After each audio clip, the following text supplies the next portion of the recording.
There's a few things that I didn't do in the previous video. First, I'm going to go into the Pathfinding agent script. I'm going to go down.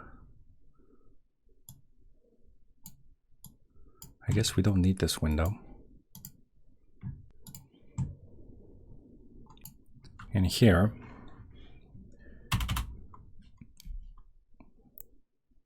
I want to define what happens when the agent actually reaches the destination. So first I'm going to get a vector between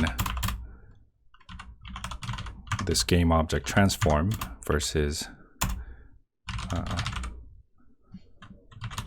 the destination of the NavMesh agent. And if the magnitude of the vector is less than, I'm just going to put a number here, something small, 0.5, then we say break out of the loop. And we also want to set up the start position as well as the end position. And we also want to say NavMesh agent stopped is true. I also want to be able to see the start and the end position. So let me go up here and I'm going to create a public game object, start sphere. Another public game object, I'm going to call it end sphere. And here I want to set up the start sphere position, same as the game object position. And here the end sphere, again, same place as the game object position. Transform position here as well.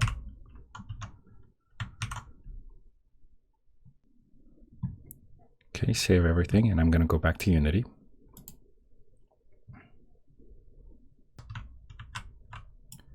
And for the pathfinding agent, I'm going to create two spheres here. I don't need the collider. And I guess I'll make it a little smaller.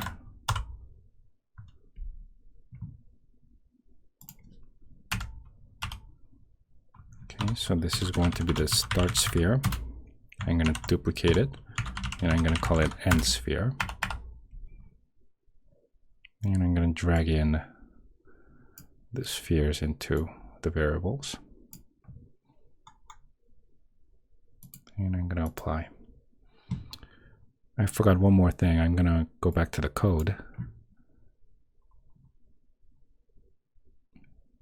And I'm going to say when this function is called, I want to get rid of the parent of the start sphere. Same thing with the end sphere. So now I'm going to go back to Unity. And if I click play, everything should be exactly the same as the last time. Okay, so here's the pathfinding agent. And if I click on go to target, okay, here we also see the start sphere and the end sphere. Hold on, I want to change the colors. I'm just going to drag in the agent material here into the start sphere and the end sphere. Apply, save the scene, and click play again. So again, the things should be the same. Okay, so this is where the AI is going to jump, go up here, and then it's just going to iterate again. Jump, land, and find the player.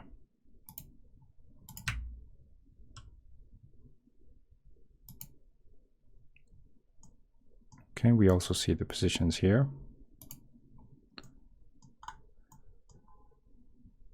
And if the agent and the target is on the same platform and the agent reaches destination, the positions here are the same.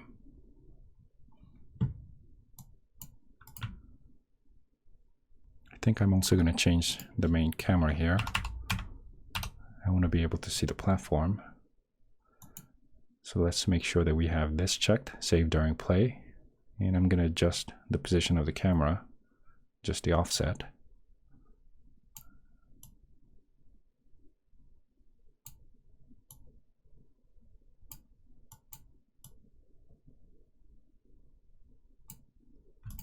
Okay, I'll make it 14 and 4, I guess. Maybe 15 here, 15 and 4.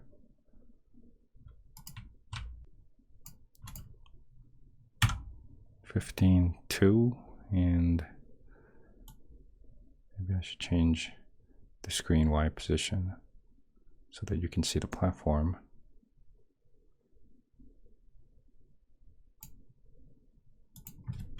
I mean, this is just temporary. I'm just making things up as I go. 15, 2, 0.5. I'm going to make the shake camera the same. So 15, 2, 0.5.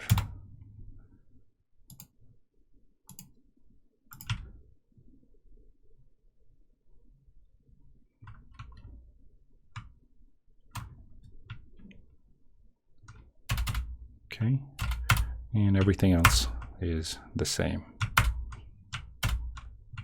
There's a bit of lag when you trigger the hammer for the first time, but that only happens in the editor. If you build it, that doesn't happen. So it's not an issue for now. I'll do optimization later.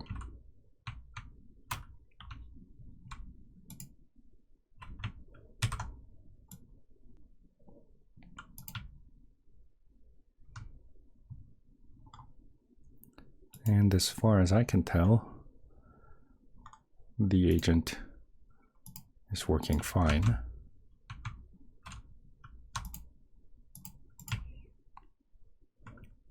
I might have to adjust the start and end position to fit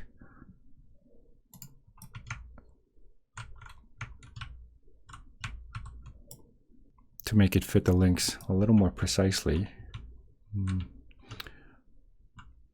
For now, I don't think that's necessary. I might have to do that later.